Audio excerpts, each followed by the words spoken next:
You are listening to the podcast When Life Gives You Lemons, presented by me, Emma Levy.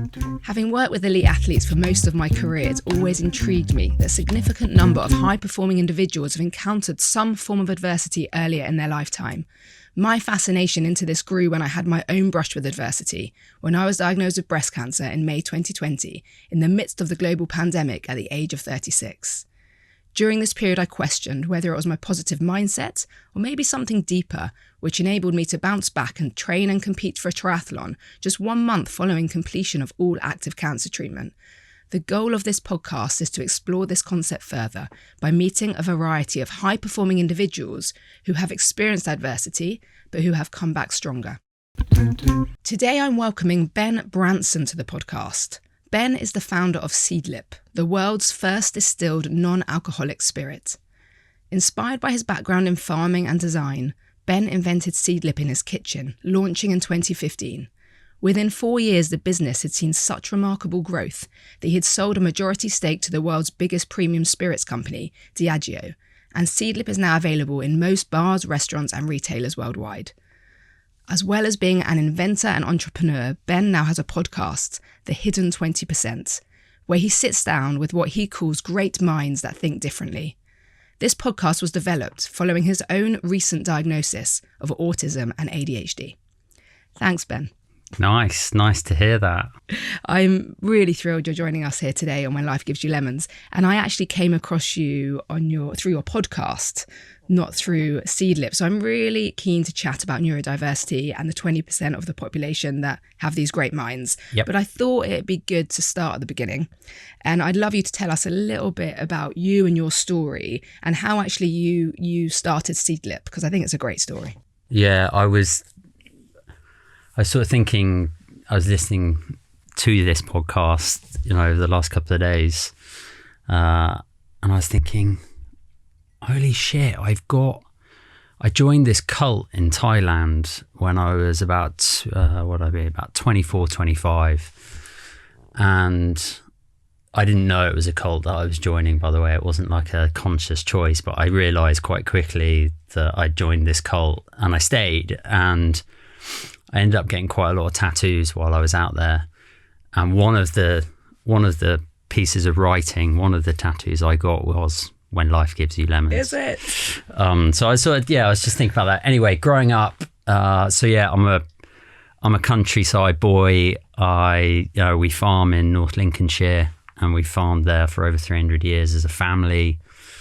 And so, I had one of those childhoods that was outside and making stuff and getting into trouble and mischief, but whether it was shooting rabbits or making booby traps or building dens and tree houses or making perfume or just being outside is kind of really what I remember of childhood, and that coupled with kind of this other side of me, which is my dad's side, which is the world of design. I don't know, it's this weird clash of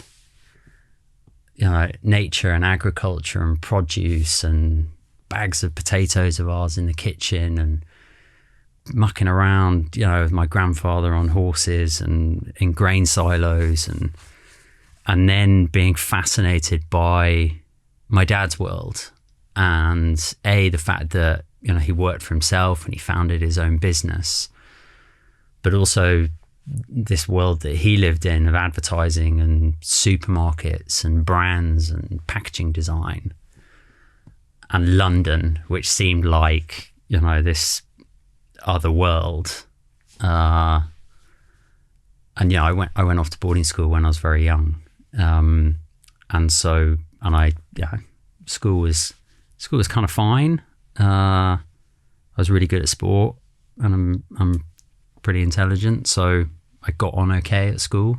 That's interesting. Now that we're going to talk about your neurodiversity, but interesting you did get on at school with your ADHD and your autism. Yeah, I was only diagnosed in 2022, and it's been pretty revelatory. And has led me to set up a charity and launch the podcast and kind of want to try and do my bit. so a lot of this now is sort of on reflection and in hindsight, looking back and just piecing things together. But I learned how to act and how to mask, and I learned social etiquette, and I learned manners. And boarding school was interesting. I hated it initially, being away from home at 6-7 years old. But then actually, given that I'm someone who craves routine and structure and loves, for the most part, repetition, boarding school was amazing in that sense, because there was just routine and structure and timetable, and I could kind of get on board with that. But I saw my first psychologist when I was probably 8. Really? For what reason? I was being bullied at school, and what I now know, I was having meltdowns, and my meltdowns came out quite physically. And I know I was at home, and I didn't tell anyone. I didn't tell anyone that I was being bullied or that anything else was happening to me at school. But I remember being at home, and I had an absolute meltdown. And I ran out of the house and I smashed a window. I just punched a window. And that then started the process of sort of going and seeing the school counselor and the school psychologist, and but nothing around autism, nothing around ADHD. That was never, I was gifted at sport, and I was gifted intellectually, and I learned how to get on and fit in. And that pattern continued really all the way through. And I know I'm not alone in that, of being diagnosed later in life. You could only diagnose ADHD in adults from 2008. Yeah. And you could only diagnose autism and ADHD together since 2013. Yeah. So you're kind of like, this is all, it's all very fresh. And I don't look back and think, hey, I wish people had known, or my parents should have known, or I don't have any regrets about anything, or no blame and no grief in that sense. I'm just really grateful for where I am now, and that I do know, because getting my diagnosis was just incredibly empowering, and all it gave me is the opportunity to take responsibility. And what drove you to get your diagnosis as an adult? I guess all throughout my life, I've had these kind of questions about myself that I could never really pinpoint an answer for. And that was everything from, why is my hearing so amazing, and my sense of smell so acute, and my memory is photographic, and I can absorb vast amounts of information and data and synthesize and distill that down to the very brutal simplicity of something. And so why have I got all these kind of skills? But then also, why did I never have a best friend? And why was I okay with that, but not okay with that? And why am I okay that I don't have friends? And why do I find socializing so exhausting? Why am I permanently anxious, but have learned that actually that anxiety I can really revel in and can thrive, and it can drive me. So I don't know, loads of stuff. Why does my skin hurt when I wear wool? I didn't know that until I learned that the sensory issues that can come with being neurodivergent, itchy, scratchy things, labels in things, wool, So you sought out the diagnosis because you were recognizing patterns of behavior? It happened pretty organically. I listened to a couple of podcasts, not about neurodivergence, really about founders and entrepreneurship and startups. And there was an episode with James Watt, the founder of Brewdog, and he was talking a little bit about autism. I related to some of what he said. Guy in the drinks industry I know in Copenhagen, he got his diagnosis, and I kind of related to quite a lot of what he was saying. So it was very gradual. And I guess these seeds started to be sown to the point where I literally kind of Googled, autism test or autism symptoms maybe.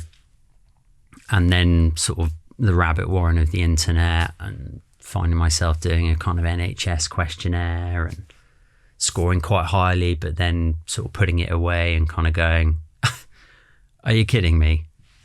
Autism is the Rain Man and little boys that are weird and lick the windows on buses, and this isn't me. This is not, I can't be autistic.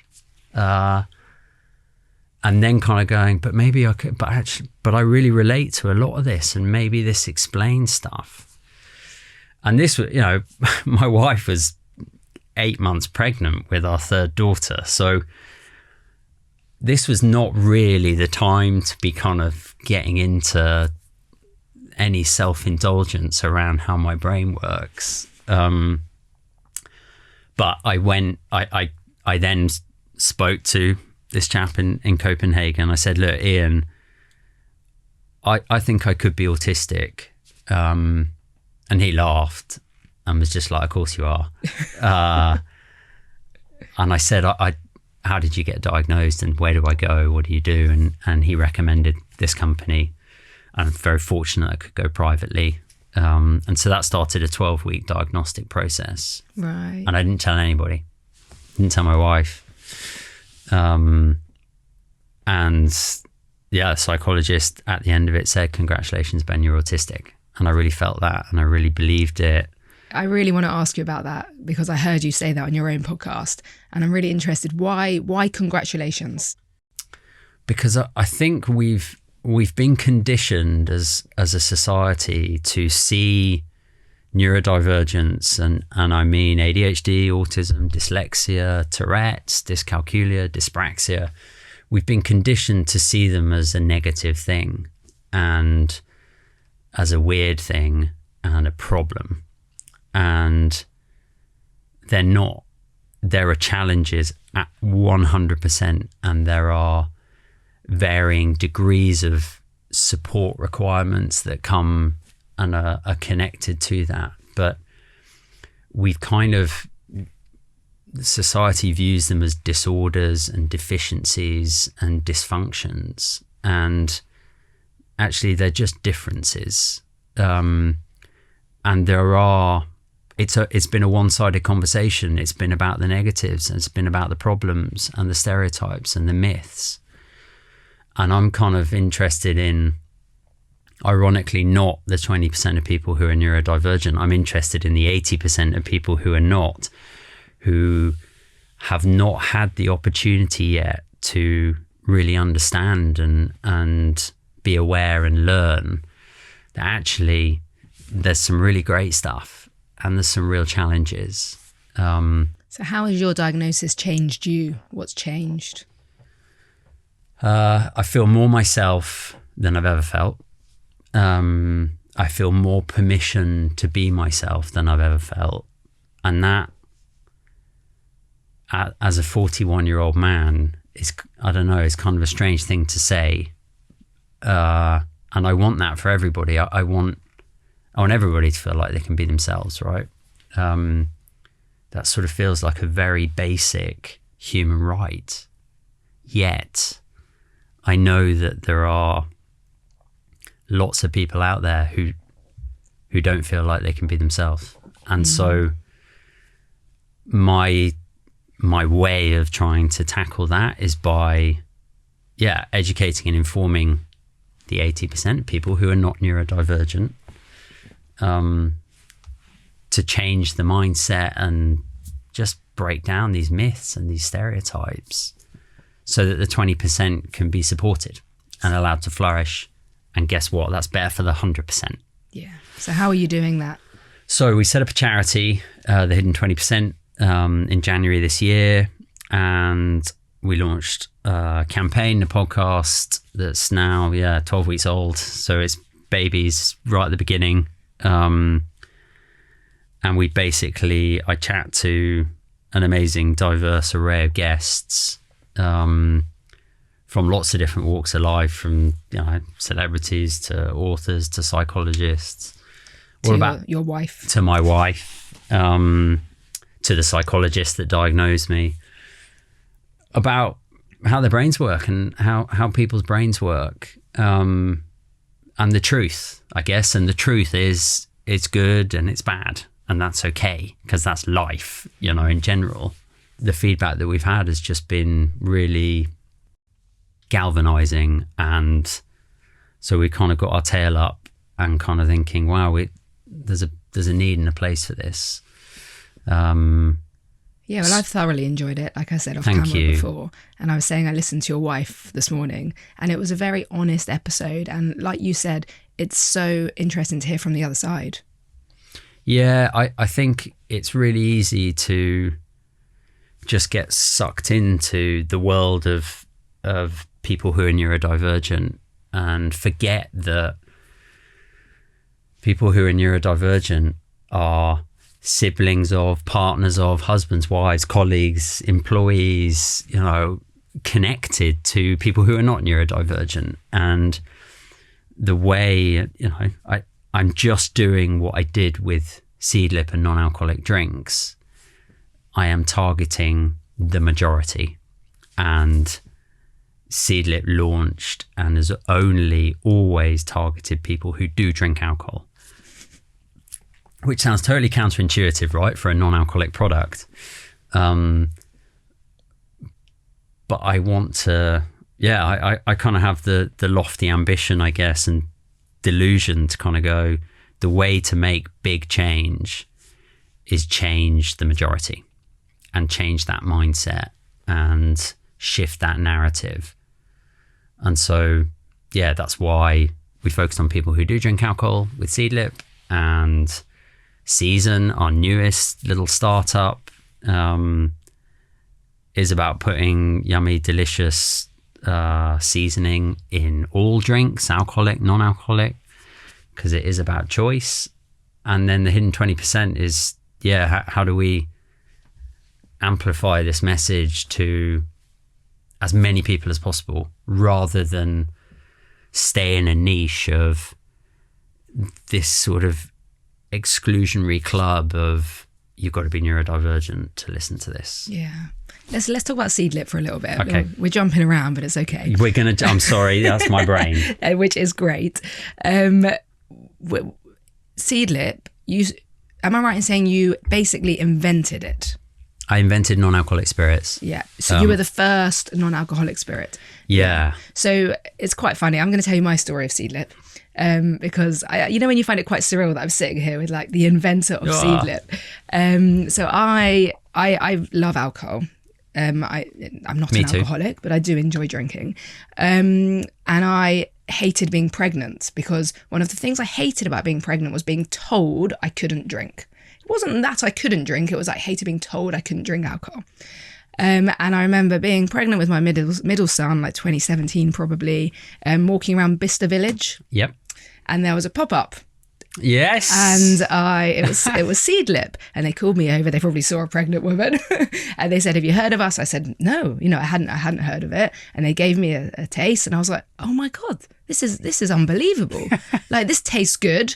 It tastes like gin, basically. So it gives your brain that feedback that you're drinking a gin and tonic." And I bought 3 bottles there and then on the spot, and I've never turned back. And Seedlip, I believe, really did change, the experience of someone who doesn't drink alcohol.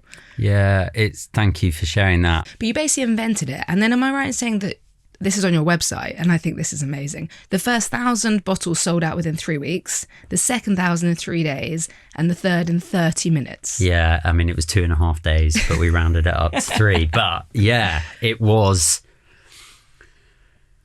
summer of 2015.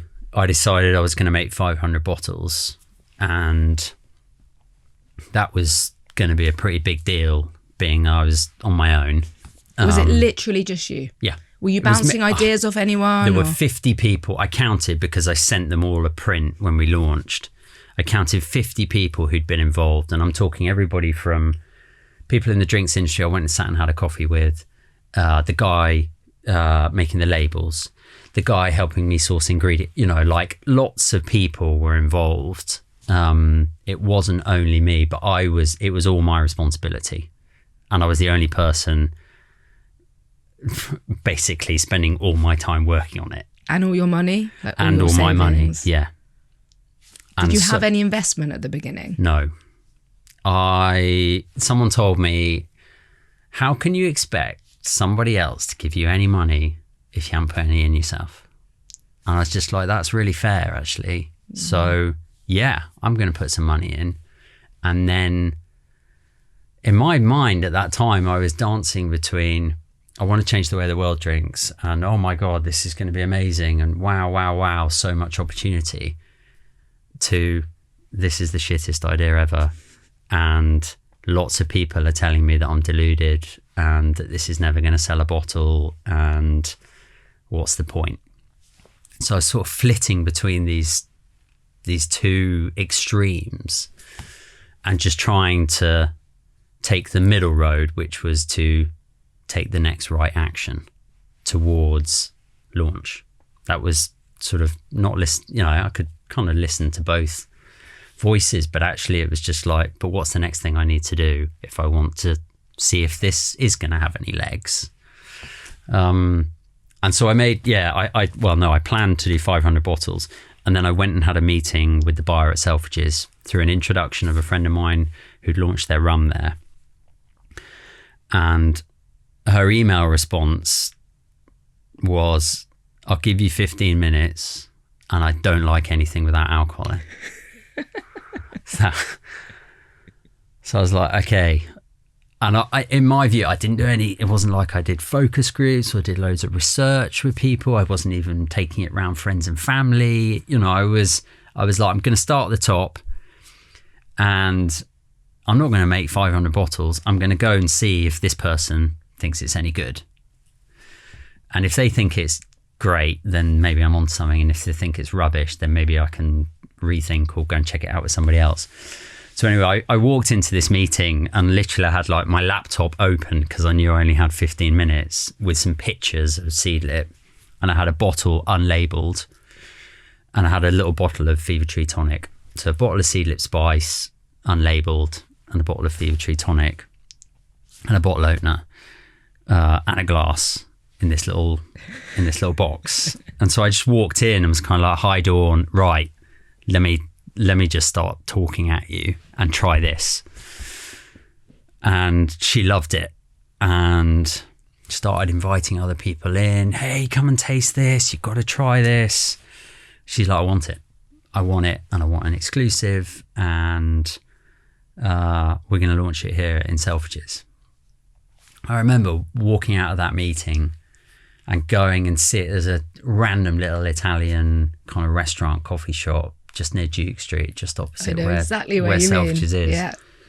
And I can remember going in and sitting in there. I can really pick, it was sort of dark blue and red decor, and sitting down and ordering a coffee and kind of just taking a breath and opening up my laptop, and my inbox just went boom, boom, boom, boom, boom, 5 times, 5 emails from Dawn, the buyer at Selfridges. And she was introducing me to 5 of the best bartenders in London, going, you guys have got to see this. You've got to taste this. This is amazing. Meet Ben. And so I was suddenly like, what the hell has just happened? I've just got a listing at Selfridges. I haven't even made any of these bottles yet. And I've got an introduction to these 5 amazing bartenders. Wow. So I doubled my first production run to 1,000 bottles. And I thought that was going to last 6 months. And I had my business plan, and I was going to have my office at home. I was going to hire a part-time intern. That was going to be my first employee. And literally all the plan went out the window, and the 1,000 bottles sold out, and it was taking like 6 weeks to make a bottle. So it was like, right, this is, and I hated it. I really, as someone who loves, I do not like plans being changed. And so I had my plan, and I had my forecast, and in my view, this was going to go how I wanted it to go. And so when it didn't, although it was amazing, you know, well, it's selling out, people were queuing itself, you know, wow, this is all amazing. I got invited to Buckingham Palace, and we got asked to do all these events, and I hated it because it wasn't that was not how I wanted it to go. You know? Were you not at that point feeling a sense of accomplishment? My only goal was, I'd had loads of ideas for projects, and never followed any of them through. And Seedlip was the first one that I followed through. And I don't know whether it helped, but my only goal, the end of the project to me, was getting a bottle on a shelf. That was it. And so driving the bottles, the first few hundred bottles down to Selfridges myself, and putting them on the shelves, and then leaving, that was it to me. Really? Yeah. So it wasn't the product, it wasn't the money, it was just, you just wanted to create something. I wanted to create something, and I'm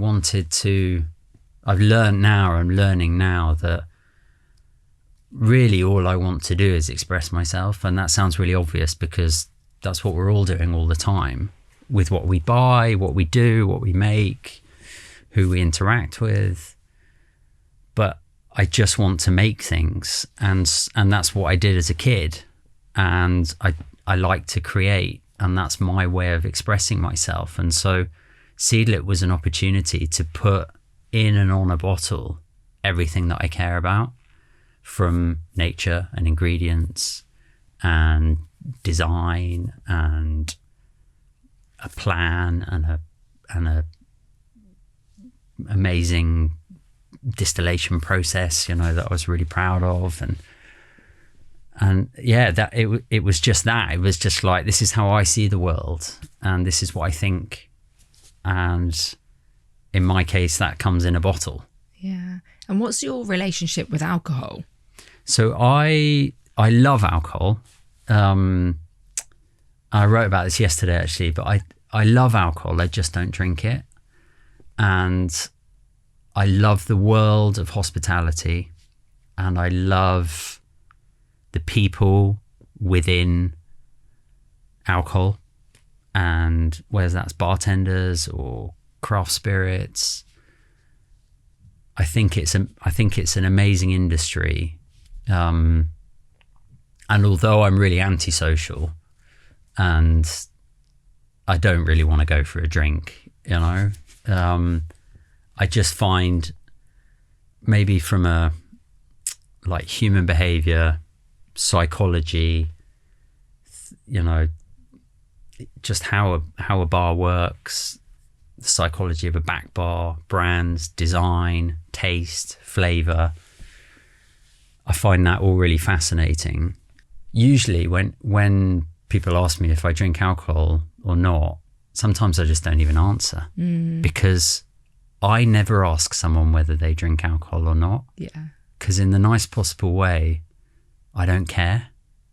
I kind of, it's up to you, and that doesn't define you whether you do or you don't. I'm more interested to ask you, like, have you had any great drinks recently? Or what do you like to drink in a bar? Yeah. But I was interested if one of the drives for you to create Seedlip was because you didn't drink alcohol and you wanted an alternative. So one of the moments that will kind of stay with me is being invited to dinner with a few people in London and driving and not drinking alcohol and getting to this really nice restaurant in King's Cross. Fantastic food menu, amazing cocktail menu, amazing wine list. And, you all sit down, water, sparkling still, everyone gets them. And then it's like, anything else to drink? Is someone having wine? Take the wine glass away or not? Any cocktails to start? And, it's a great moment, right? You're kind of like, hey, we're out for dinner. This is great. People are looking at the menus. Great. Someone's gone for a spritz, or someone's seen kind of sour. That sounds really nice. And I'm kind of like, well, we've asked for sparkling water. And I just said, have you got anything non-alcoholic? This is 2013. So we're talking like 11 years ago.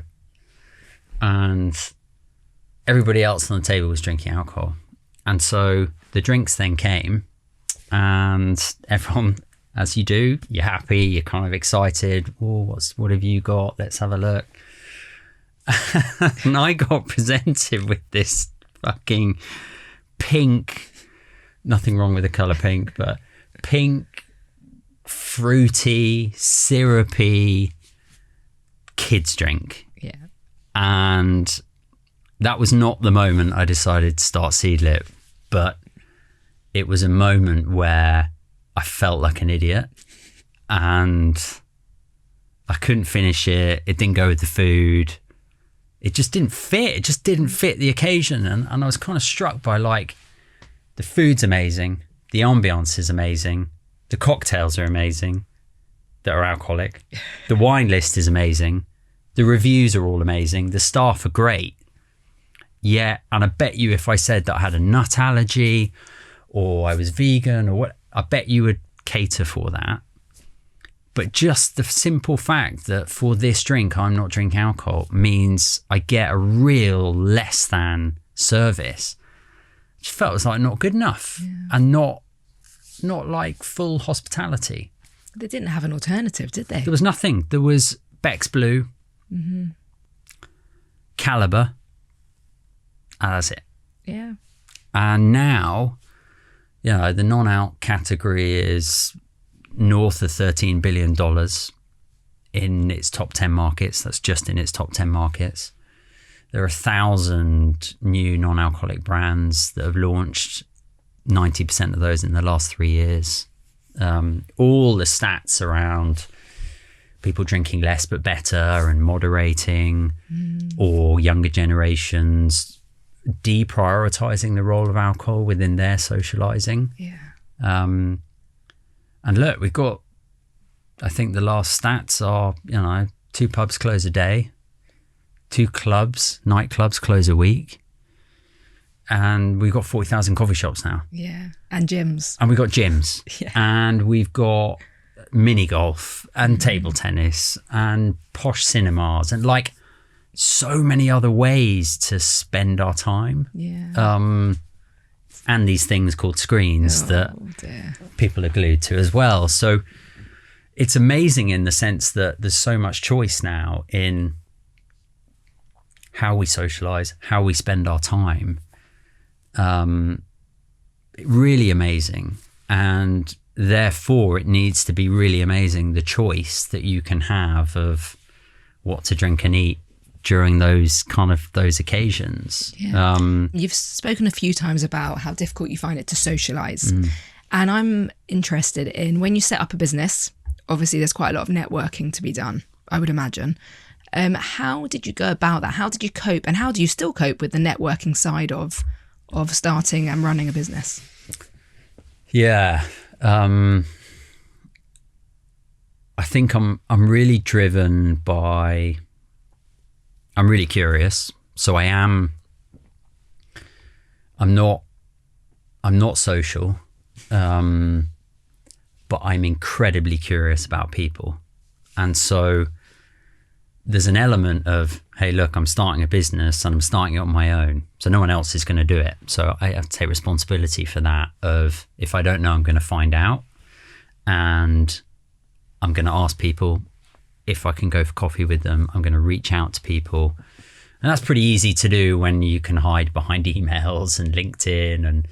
And rather than, what I wouldn't do is go up to someone. I've only done it twice that I can remember, of actually going up to someone and asking them to chat or meet, or I've done it twice, and once was turning up to David Attenborough's house in Richmond and knocking on his door and asking him to sign a copy of his book, and telling him that I think he's a legend. And did he sign your book? He did.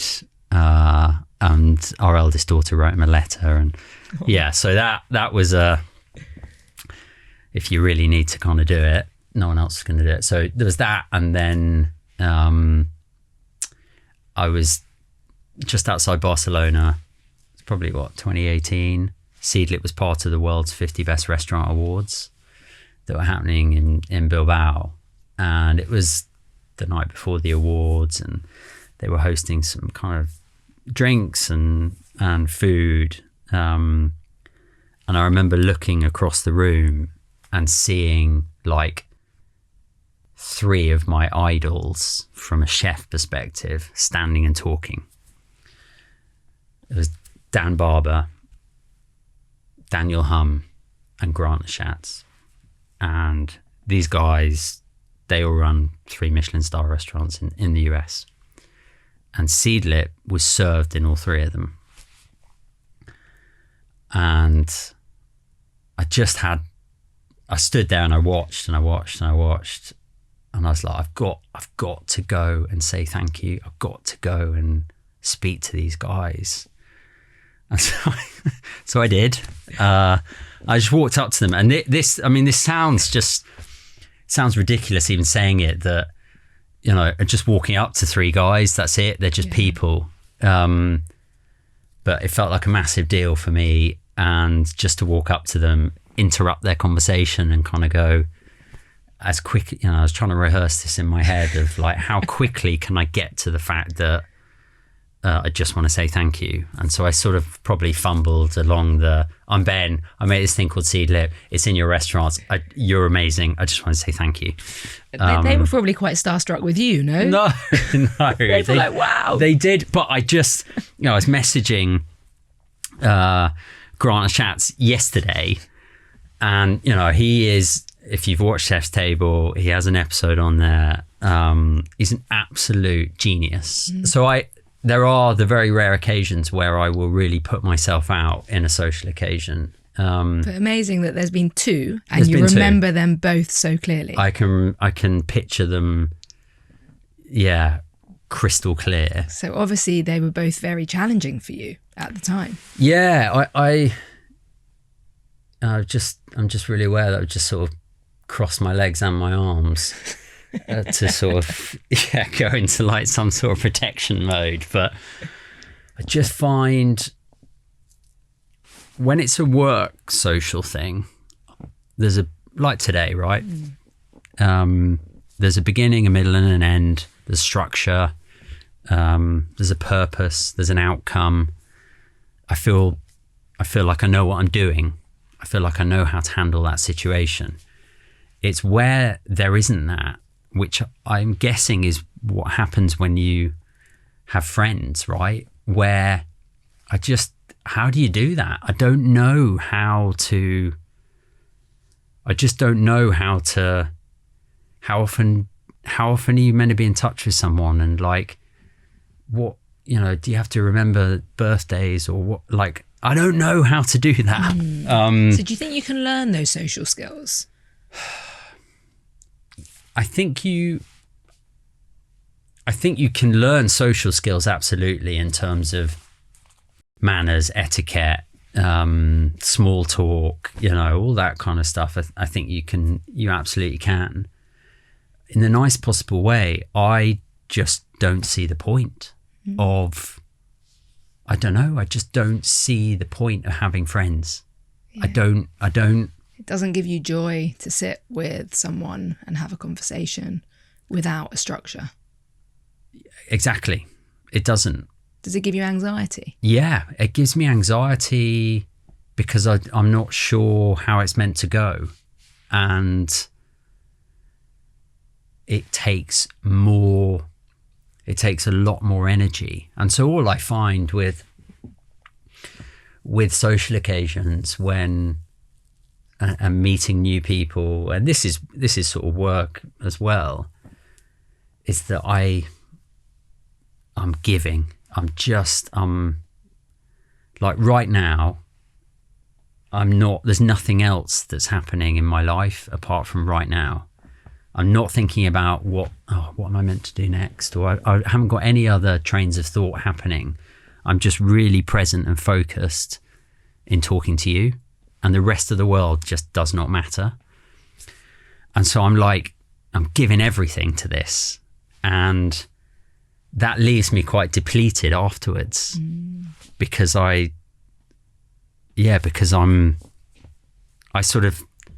start the day, on sort of full battery. Yeah. And then I'm just giving and giving and giving. My wife is the opposite. She starts the day with nothing. And if she isn't socializing and she isn't around people, that's how she gets her energy from other people. So will you plan your day around that? Do you have structures now that you use that you know that you are giving, therefore by midday you got nothing left to give? Yeah, I did this before being diagnosed, in the sense of, for example, any big decisions for the company, I do not want a meeting in the afternoon. I want to make decisions in the morning when I feel highest energy, clearest. I don't want any big decision-making meetings in the afternoon. I'm more acutely aware now of my energy in terms of how much I give versus being able to. The week kind of needs to be a bit of up and down of my time and giving to myself and then giving to other people. Yeah. I think that makes sense. Can we just go a bit back to the social side of things? Yep. So socially, business-wise, beginning, middle and end, but you've said as well that you have never really had friends. You don't see the point. What is the difference having a wife, having children? How do you deal with that socially? Yeah, so my wife is, she's my soulmate, she's my best mate. She's my only mate in that sense. So she is your friend? She is my friend. And you see the point of friendship in that regard? I do, because we are married and we have children and we have a life together. So this sounds so cold, but there is a point to that, right? There is a responsibility there, and there's a structure, and there's a routine, and we are responsible for our children and their upbringing.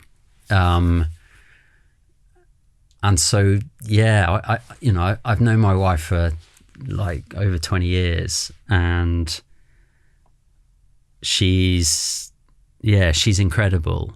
And so I only want to hang out with her. Yeah. And then my kids are,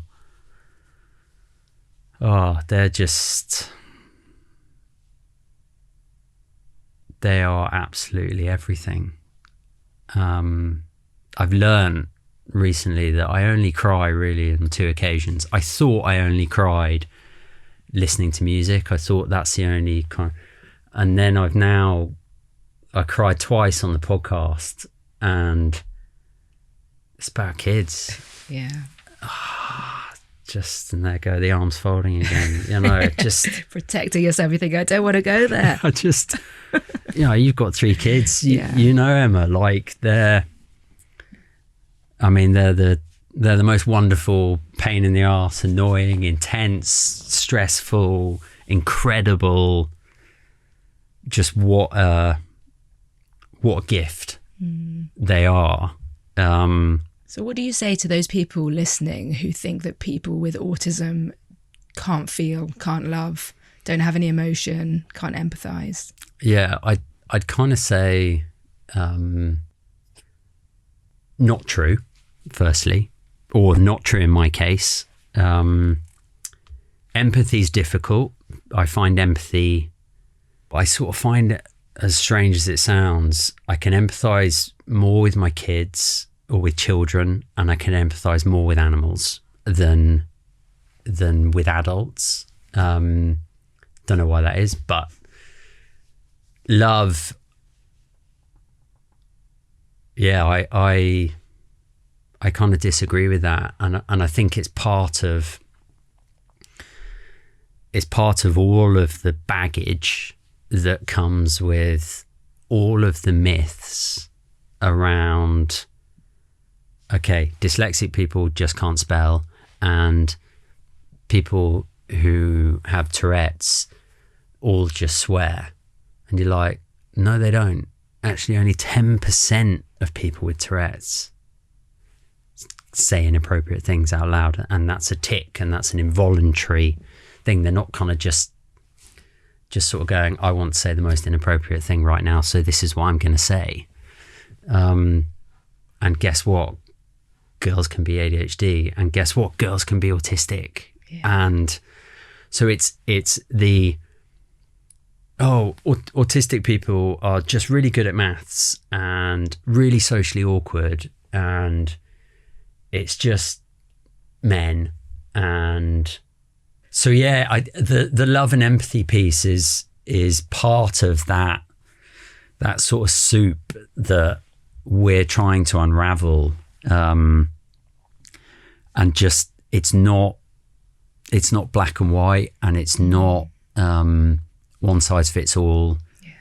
And yeah, it's in this thing that we just seem to loathe as human beings, which is the grey area. Yeah, so a lot of it, the public, what their perceptions are stereotypes. They are. And so you're trying to educate people, which is amazing. Yeah, we just want to break down the stuff that we've been conditioned. Yeah. My son has ADHD. Okay. And him, firstly, getting the diagnosis, and now as he's getting older, him understanding his diagnosis has been so helpful. Unbelievably so, because then people around him can recognize his behaviors, not for being the naughty boy, yes, or the inappropriate child, yes, but actually it's because he has ADHD. Yeah. So I'm really with you in trying to educate people. It is, and it's not an excuse. I think people get sort of carried away with, but don't want all these labels, and it's like, forget about the label, forget about the letters ADHD, forget about the names. And just, it's really empowering to understand why you do something the way you do it, or why you think the way you think, or why you act the way you act. That gives you an opportunity and the chance and the kind of keys to then manage it, do something about it, change it, work with it. So do you have any specific strategies that help you, like things like lifestyle changes, exercise? Do you take medication? I don't take any medication. I am 2 years into going, wow, I didn't know I was autistic. I didn't know about ADHD. Wow, let me really learn and harness how my brain works. I don't want to do anything to it medication wise. I kind of just want to try and, my brain is built for efficiency and optimization. So that's my own approach on my own brain and my life of hacking my way through. I mean, I'm just fucking making it up, right? I'm just trying to improve things, full stop.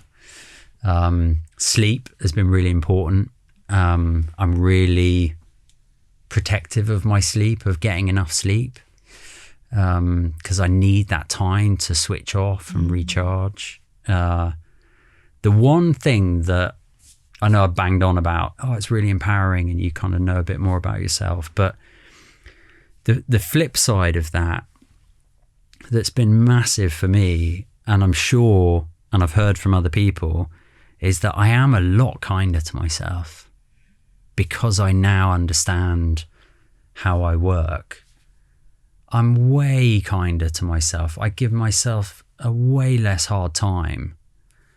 And so I've taken a bit of that pressure off, and that feels really good. That feels really good. That's helped. But yeah, look, I mean, all the things, Emma, you will know really well about diet and exercise and sleep and nutrition, and I'm by no means perfect at all, but yeah, I try to keep it really simple, and not have to make lots of decisions in my personal life.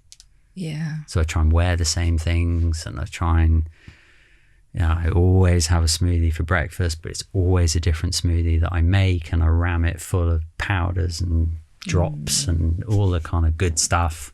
I only eat one meal a day. Really? Yeah. Wow. Which meal is that? The last one. Oh. Yeah. So you don't eat anything? I don't eat anything. Sometimes I might have some nuts or a snack, but no, I don't eat 3 meals a day. I only eat 1 meal a day. Wow. What is next for you, Ben? That is a very good question. So we've got, it's the end of series 1 for the Hidden 20% today. Mm-hmm. Series 2 will be launching Wednesday, the 6th of June, which is really cool. Bigger, better guest, bigger, better set, trying to grow up and step it up a gear, which is great. Season, our new drink startup, is only really 14 weeks old as well, and that's getting some amazing traction in the trade, and we're taking that to New York and Hong Kong and Singapore over the next sort of few months, so that's exciting. I'm building a laboratory. Wow. To make Seedlip and Season? To make another project, another drink. Which you haven't disclosed what that is yet. Which I haven't disclosed what that is yet, but unless someone kind of miraculously does it in the next couple of months, it will be another world first. It's something that I've been thinking about for over 12 years, and I'm really excited about. That's kind of enough. That's quite a lot. Yeah, that's amazing. Ben, thank you. I've really, really enjoyed today. I found it fascinating. Thank you. We've danced. We've danced around lots of different things. I think that's perfect, because that's just showing how, the brain works. That is how my brain works. Yeah, sometimes we can't keep it, in the path we want it to go, but we've covered everything I wanted to cover. Is there anything you want to say that we haven't spoken about? No, I don't think so. I think we've touched, a bit on everything. We've jumped all over the place. Yeah, I do. I feel like I've been sat opposite, like you say, a great mind. Thank you. I really do. I'm a massive fan of Seedlip. Thank you. And I can think of countless people who I know will listen to this and will be inspired by your story. People who, their kids have been diagnosed with autism and might be at that place of, what's their life going to look like? Yeah, it's not a sentence, and they're not broken, and they're just different. And the sad thing is that because of the baggage, a diagnosis is so loaded with it being a bad thing, and you tell a child that and load it as a bad thing, and that is the worst thing that you can do, that they feel like there's something wrong with them. Yeah. And they carry that, and then guess what? That is compounded, because that's what they're put out in the world. That's compounded and fed back to them as being negative. And so, the best thing we can do is, just tell our children that it's good to be different. Yeah, it's their superpower. It's good to be different. And I'm with you in trying to educate the 80%. So, Great. Amazing. Well, thank you for having me. Thank you, Ben. Thank you for listening to this episode with Ben Branson today. Please share this episode. Please remember to rate, review, and subscribe to When Life Gives You Lemons.